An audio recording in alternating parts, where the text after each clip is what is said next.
Hey to everyone there, this is Sonia Malik और आज हम करने वाले हैं अपना पॉलिटिकल साइंस का chapter that is the end of bipolarity. देखो ये ना एक कहानी है और बहुत इंटरेस्टिंग कहानी है। क्या होता है कि जैसे हमारी अर्थ है उसके दो पोल्स हैं, राइट। एक नॉर्थ पोल एक साउथ पोल है, दोनों एक दूसरे के अपोजिट है, मतलब अपोजिट डायरेक्शंस में है। तो इसी तरीके से क्या हुआ था कि वर्ल्ड के अंदर दो पोल्स थे, मीन्स दो ग्रेट पावर्स थी जिनमें आपस में वर्सेस वाला कॉम्पिटिशन चल रहा था। कौन सुपर पोल है, कौन है कौन है। और ये कहाँ से स्टार्ट हुई थी कहानी? वर्ल्ड वॉर वन 1914-18, ठीक है, वेल डन, खत्म। अब वर्ल्ड वॉर टू 1939 से 45 तक चली, उसमें दो ग्रुप्स बने, ठीक है। कहानी है, मज़े से सुनना है, आराम से, कोई दिक्कत नहीं है। एक ग्रुप था जिसमें यूएसए, यूएसएसआर, ब्रिटेन, फ्रांस की एक गैंग थी, ठीक है। और जो दूसरा ग्रुप था उसके अंदर हमारी थी जर्मनी, इटली एंड फ्रांस। अब ये तीनों तो हार गई, ठीक है, तीनों हार गई।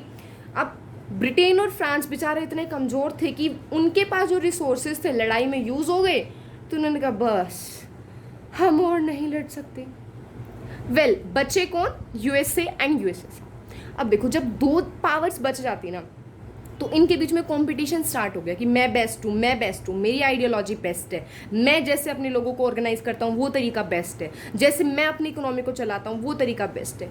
तो ये जो लड़ाई चली इनके बीच में, जो ये वॉर चली, मतलब ऐसी वॉर जो सिर्फ कॉन्फ्रंटेशंस मीन्स आमना सामना हुआ बट लड़ाई कभी नहीं हुई, दैट इज कोल्ड वॉर, जो कब खत्म हुई? 1991 में। और कैसे खत्म हुई? जब यूएसएसआर डिसइंटीग्रेट हो गया और हमारी बाइपोलैरिटी यानी कि टू पोल्स, टू ग्रुप्स में से एक ग्रुप खत्म हो गया, उसका एंड हो गया। तो उसी के साथ साथ हमारी बाइपोलैरिटी का भी एंड हो गया, ठीक है। आई होप चैप्टर का एक चीज समझ में आ रही है। तो अब हम यहाँ पे पढ़ेंगे कि जो ये यूएसएसआर है वो एक्चुअल में क्या था, क्या उसकी आइडियोलॉजीज थी, क्यों वो डिसइंटीग्रेट हुआ, क्या उसके अंदर ऐसी प्रॉब्लम्स थी, राइट। उन सभी को हम इस चैप्टर के अंदर स्टडी करने वाले हैं। So let us start. सबसे पहले यूएसएसआर क्या था? Union of Soviet socialist Republic. देखो नाम से पता चल रहा है, एक सोवियत नेशंस की यूनियन, एक ग्रुप थी जो किस आइडियोलॉजी को फॉलो करते थे? सोशलिज्म को। वो खुद क्या थी? सोशलिस्ट थी। और ये उन्होंने कैसे अचीव किया? जैसे इंडिया एक इंडिपेंडेंट कंट्री है, सोवर्जन कंट्री है, किसके बाद? इंडियन इंडिपेंडेंस हुई, मतलब एक पूरा वॉर चली, राइट, है ना। इंडिया इंडिपेंडेंस के लिए इतना ज़्यादा स्ट्रगल चला, उसके बाद इंडिया इंडिपेंडेंट हुआ। तो सिमिलर वे में यूएसएसआर के अंदर सोशलिस्ट रेवोल्यूशन हुआ 1917 में, जिससे रशिया ने सोशलिज्म को अडॉप्ट किया। अब रशिया कौन था? रशिया यूएसएसआर का रिप्रेजेंटेटिव था, उसका लीडर था, ठीक है। मतलब जैसे रशिया बोलता वैसे यूएसएसआर करता। अब इन्होंने क्या फॉलो किया? सोशलिज्म। लेकिन यूएसए क्या फॉलो करता था? कैपिटलिज्म। और यही तो इनमें बात थी कि वर्सेस चल रहा था। तो इन्होंने इस रेवोल्यूशन के बाद सोचा कि हम एक इगैलिटेरियन सोसाइटी लेकर आएंगे, एक ऐसी सोसाइटी जो इक्वालिटी पे बेस्ड होगी और वहाँ पर कोई भी प्राइवेट प्रॉपर्टी नहीं होगी, ऐसा उन्होंने सोचा। अब एक्चुअल में यूएसएसआर के अंदर जोग्राफिकली कौन कौन सी कंट्रीज थी? देखो सेकेंड वर्ल्ड वॉर हुआ तो उसमें यूएसएसआर ने जिन कंट्रीज को हराया उन कंट्रीज को अपने कंट्रोल के अंदर ले लिया, यानी कि कुछ तो यूएसए ने ली और बाकी की यूएसएसआर ने ली। तो जो ईस्टर्न यूरोप था और वो रशिया मिलकर यूएसएसआर बन गया। अब इनके बीच में एक मिलिट्री पैक्ट हुआ, पैक्ट मीन्स एक एग्रीमेंट हुआ जो जिसका नाम था वॉर्सो पैक्ट, ठीक है। और इन कंट्रीज को क्या बोला गया? Second world. Second world, first world कौन सा था हमारा? यूएसए और उसके अलायंसेस। अब देखो इनके बीच में हम कंपेयर करेंगे कि दोनों का पॉलिटिकल सिस्टम कैसा था, मीन्स उसका कैसा चल रहा था। तो यूएसएसआर में पॉलिटिक्स किस चीज़ को फॉलो करते थे? सोशलिज्म, कम्युनिस्ट पार्टी थी और कोई अपोजिशन पार्टी नहीं थी। बट इसकी पार्टी के अंदर ना काफ़ी सारी चीज़ें नेगेटिव में थी। नेगेटिव में क्या थी? ना तो यहाँ डेमोक्रेसी थी, ना ही फ्रीडम ऑफ स्पीच थी। तो इससे लोगों को क्या फील हुआ कि भाई हमें तो कोई इंपॉर्टेंस दे ही नहीं रहा, हमारी तो कोई पूछ ही नहीं रहा, तो हमें तो नेग्लेक्टेड फील हो रहा है बहुत ज़्यादा। और दूसरी बात यहाँ पे क्या थी? एक गवर्नमेंट थी, यानी कि एक पार्टी थी, राइट। तो वो पार्टी जो ब्यूरोक्रेट्स होते हैं, यानी कि जो सिविल सर्वेंट्स थे, उनका बहुत ज़्यादा यूज़ करती थी और वो ज़्यादा यूज़ होने की वजह से ये पार्टी ब्यूरोक्रेटिक हो गई थी और अपनी जो अथॉरिटी है, जो अपनी पावर है, उसका ज़्यादा यूज़ करने की वजह से, मीन्स एक्सट्रीम लेवल पे जो यूज़ करती थी कि ऐसा बोला है तो ऐसा ही करना है, आगे कुछ नहीं, है ना। जो एक बिल्कुल ऑथोरिटेटिव वाला बंदा हो जाता है उसकी तरह, तो ऑथोरिटेरियन गवर्नमेंट हुई। अब दूसरी यहाँ पे प्रॉब्लम क्या थी, जैसे जो बाकी कंट्रीज थी वो एक पैक्ट के थ्रू इसके आई थी, तो पेपर पे तो रशिया भी उन्हीं 15 रिपब्लिक्स की तरह एक कंट्री था, बट एक्चुअलिटी कुछ और थी। तो एक्चुअलिटी क्या थी कि रशिया सभी को, हर चीज़ को कंट्रोल करता था।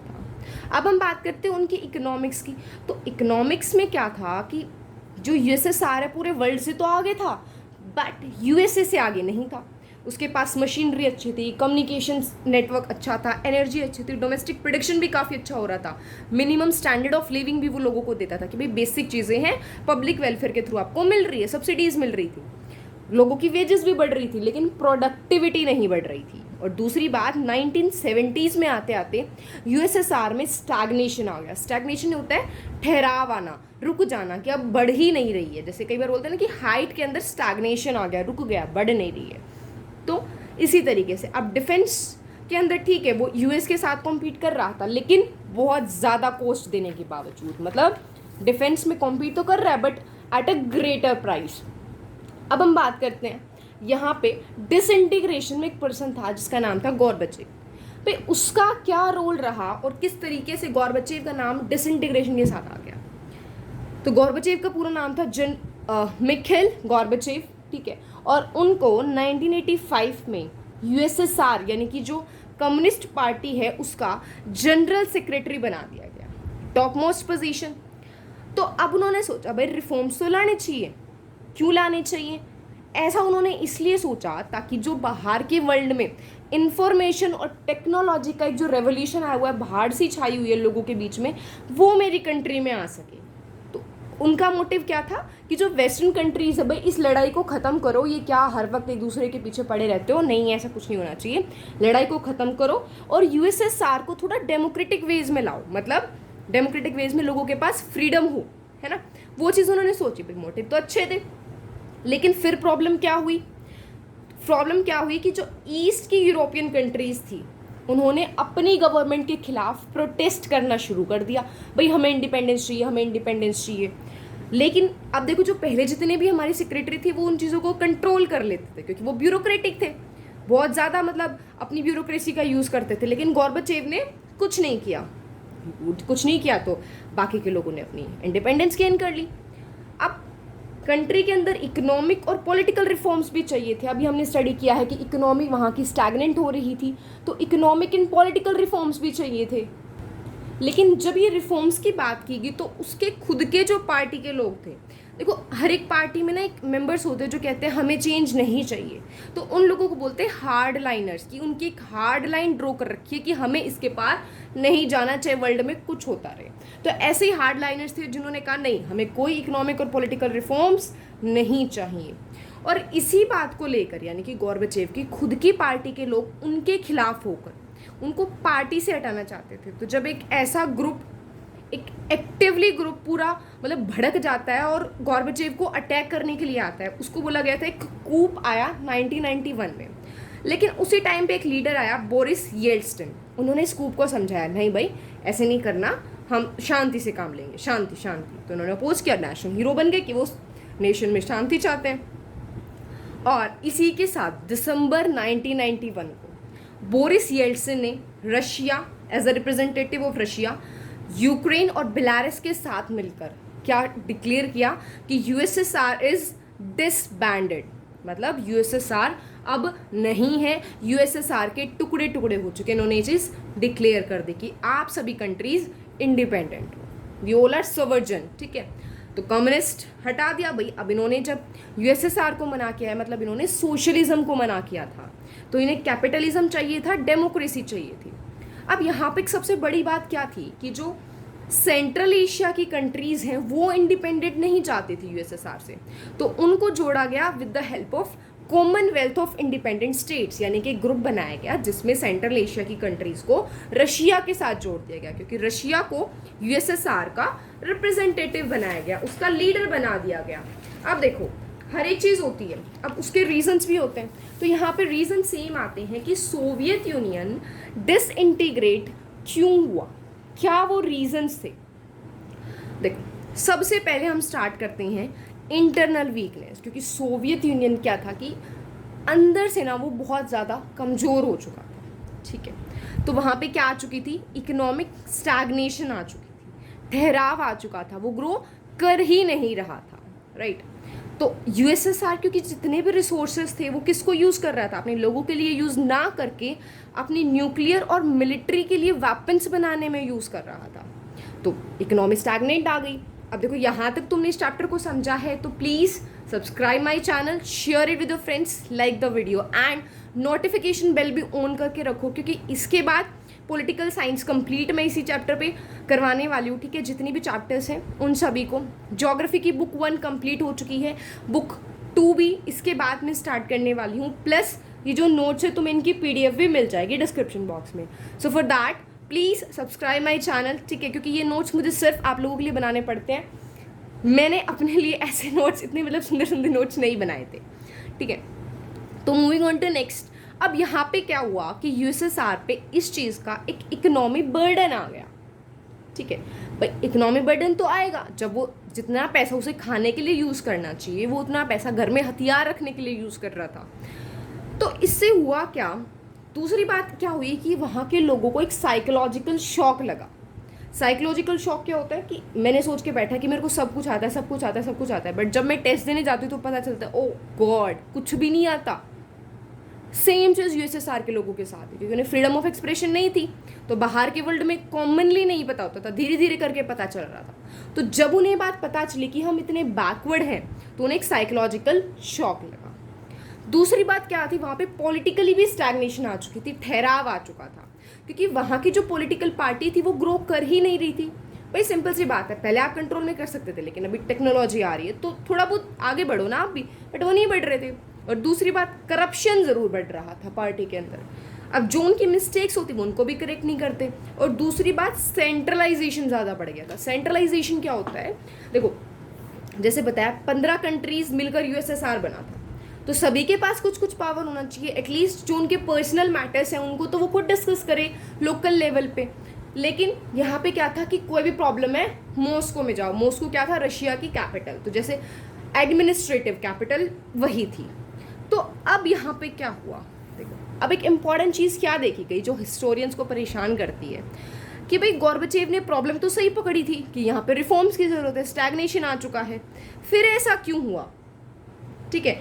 यहाँ पर इसकी क्या प्रॉब्लम थी, क्योंकि सबसे बड़ी बात थी कि उसने सिस्टम को ढील दे दी थी, सिस्टम को लूज कर दिया था। जैसे बताया ना कि जब उन्होंने प्रोटेस्ट किया तो उन्होंने कहा कुछ मत करो, अपने आप इंडिपेंडेंस लेने दो, कोई दिक्कत नहीं है।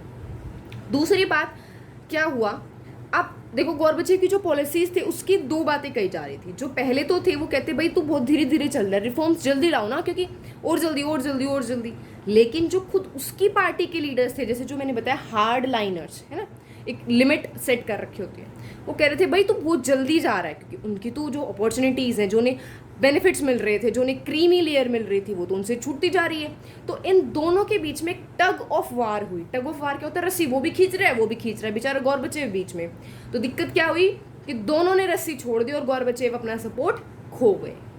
और इससे क्या हुआ, नेशनलिटी की फीलिंग लोगों में बढ़ती जाने लगी। उन्हें लगा ना कि भाई सेंट्रल सिस्टम तो कमज़ोर है, ले लो अपनी इंडिपेंडेंस। और दूसरी हैरानी वाली बात यहाँ पर क्या आई थी कि जो सेंट्रल एशिया थी, भाई जो सोचा गया कि ये जो बैकवर्ड रीजन है रशिया के ज़्यादा पास है, इस पर ज़्यादा डोमिनेंस है, तो इसे इंडिपेंडेंस पहले चाहिए।